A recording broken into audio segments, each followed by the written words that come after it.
Hey everybody, I'm Jack and this is Raw Tropical Living. Thanks for joining me today.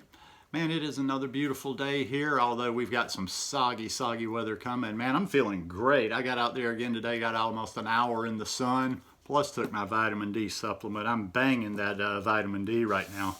Just trying to get out there every day I can and get some of it in. Had a little good nutrition so far today. My watermelon disappointed me. Cut it. It was bad this morning, so I had a big green smoothie and then some mangoes after the sun. But I wanted to kind of continue. Today I want to talk about sprout nutrition on a raw food diet.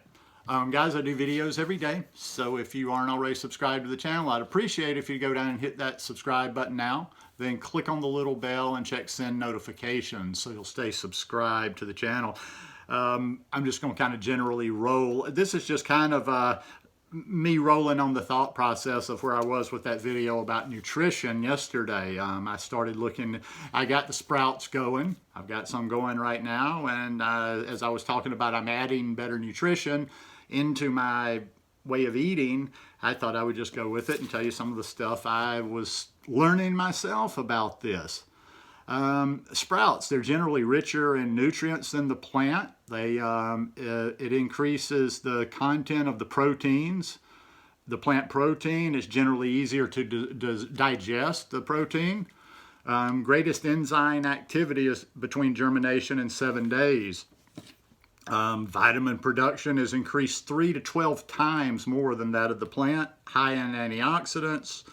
Has delicate cell walls, so it can release nourishment easier. So yeah, I mean, I just kind of wanted to refresh my memory on this stuff. I've looked up sprouts before. I think I've even done a video or a blog post on sprouts before, and I know they're hella rich in nutrients. And you're going to listen, if you got any questions beyond that, I'm going to start telling people I'm not Mr. Science. Go look this stuff up, man. I got like PhD people asking me these next level science questions.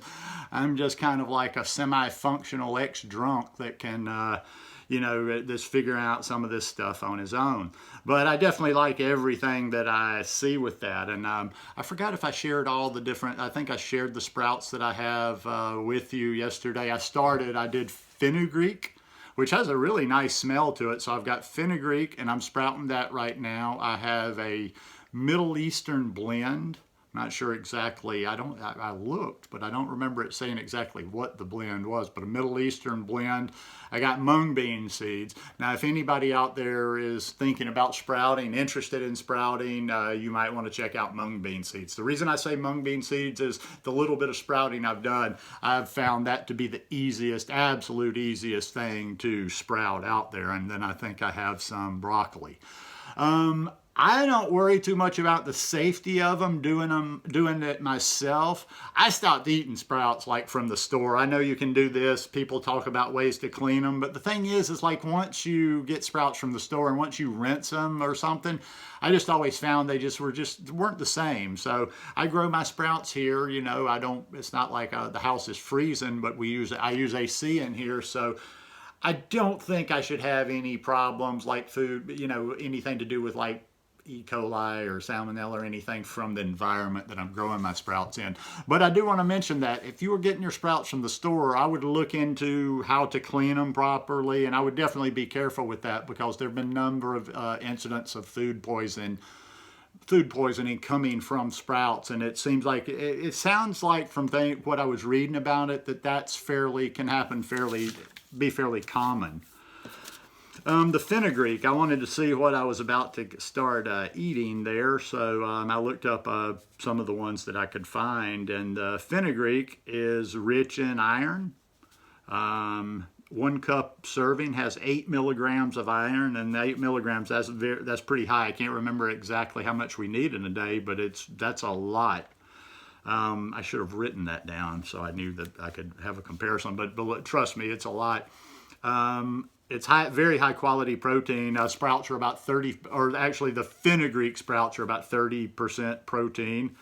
And, just to something else, I'm just randomly making notes for myself down here. Sprouting also increases the fiber content of it. Because it's something, oh God, let's say I won't be able to explain this exactly right. It breaks down the carbohydrates a little differently. or actually it converts the carbohydrates from starch to sugar. So some of those plants that would normally be starchier in the sprout form, if I'm understanding exactly right what I read and what my notes here, that increases that. So, and then the mung beans are a high source of nutrients such as manganese, magnesium, copper, and zinc. Easy to grow, high protein as well. Easy to digest compared to other beans. That's a good one right there, easy to digest. That'll probably be the second one that I add. I think I did a video. If you were to go into my channel, if you were interested, you could go search beans and rice, because I think I did. I remember that, and I remember where I was. I was at that house in Jaco on the beach in Costa Rica. And I did beans and rice, and I did the rice with the cauliflower. I did mung beans, so I basically had some cauliflower rice, mung beans on top, and then I had made some fresh salsa, and I made some, I think I either had some avocado or guacamole, and it was good like that. It wasn't quite beans and rice like you're normally used to eating beans and rice, but it was interesting. But yeah, those are just, like I say, that's just something I'm dabbling with, you know, playing with getting more nutrition in on this lifestyle. I was talking with somebody again this morning about how they're like, man, you never know what's coming from you, do you? You just like zig and zag one way or the other. You know, one day I'm in the mountains going, oh, I'm just vibrating, eating fruit and having mono meals and doing it willy-nilly. And then, you know, the next time I'm focusing and trying to get some good nutrition in.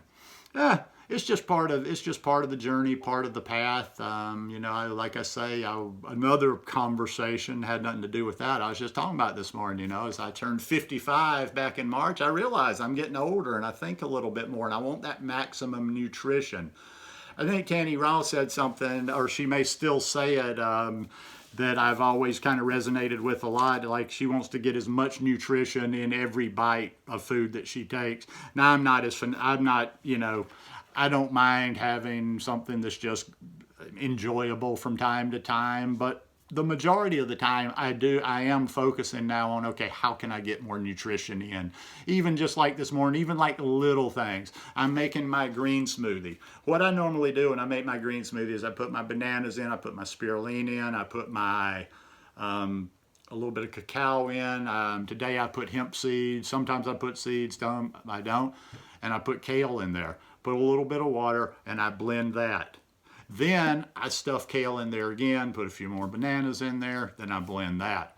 Well, today, I normally do that. Today, I did that a third time. You know, I blended that, and then I stuffed more kale in there. So it's not huge changes, not huge leaps that I'm making. It's just trying to get marginally a little bit more, a little bit more, a little bit more. Like each day I get more greens. Each day, you know, I add another piece to the puzzle. And I'm looking for, like I say, you can't just do something once or twice. And I've for all practical purposes, I've never really sprouted before, so I've never really experimented to know from my body how these things do. So I want to do them regularly. So I'm going to sprout regularly and get into a regular routine of using these sprouts. I don't know. I may just try to make sure that I'm using sprouts maybe a good solid 3 or 4 times a week. But I want to do this over the course of several months and see if there's like some sort of a cumulative effect. Because, like I say, it's always just, you know, when you feel really good, you want to stay feeling good, but you're also sometimes in the back of your head, like, can I feel even better than this? Can I get more energy? Can I do something else? You know, I mean, I don't know. I feel like, I don't know how far you can go with this thing. I feel absolutely phenomenal every day. I mean, what you see is what you get. If I ever get sick, I'll tell you. I told you that had nothing to do with nutrition or health. That was just totally a body thing, that thing in my ribs that was causing inflammation. But if I ever get sick, I'll tell you. But so far, I feel good. For comparison's sake, I always like to, like I say, be totally transparent. I was not a sickly person, even when I was living in a horrid lifestyle, even when I was drinking and eating garbage. I didn't get sick very much. I avoided the flus and stuff, but that could be my antisocial nature. and what have you. But no, I've always had a pretty strong constitution. But yeah, I mean, I feel great. I feel great every single day. And that's something that I don't take for granted, because even though I didn't get sick, yeah, there would be days you woke up, you felt off, like you had the funky stomach, you know, or something, or indigestion, or heartburn, or you just didn't feel great. Now, boom, every day, energy, maximum energy. An off day now would have been a phenomenal day 10 years ago. So anyhow, look into the sprouts. I think the sprouts have some good nutrition for us, and I'm going to figure out some ways now that I've figured out the nutrition and I'm growing them, I'm going to figure out some tasty ways to use them in my salads and in some of my dishes. So anyhow, hope you guys enjoyed this video today. If you like it, please give me a thumbs up. Oh, also too, I'm happy to see people still requesting to join the Facebook group, Raw Tropical Living, Raw Your Way. We have had a few people that have requested to join because we have questions in there that are not plant-based, that are not vegan yet. And all I'll say to that is, yes, you're welcome. You're welcome. I like to share with everybody, but the conversation is plant-based. It is vegan. We're not going to be in there, you know, debating the finer points of why not meat or whatever. So that you'll have to get that fixed somewhere else. But would love to see you. Anyhow, see you guys tomorrow. Peace.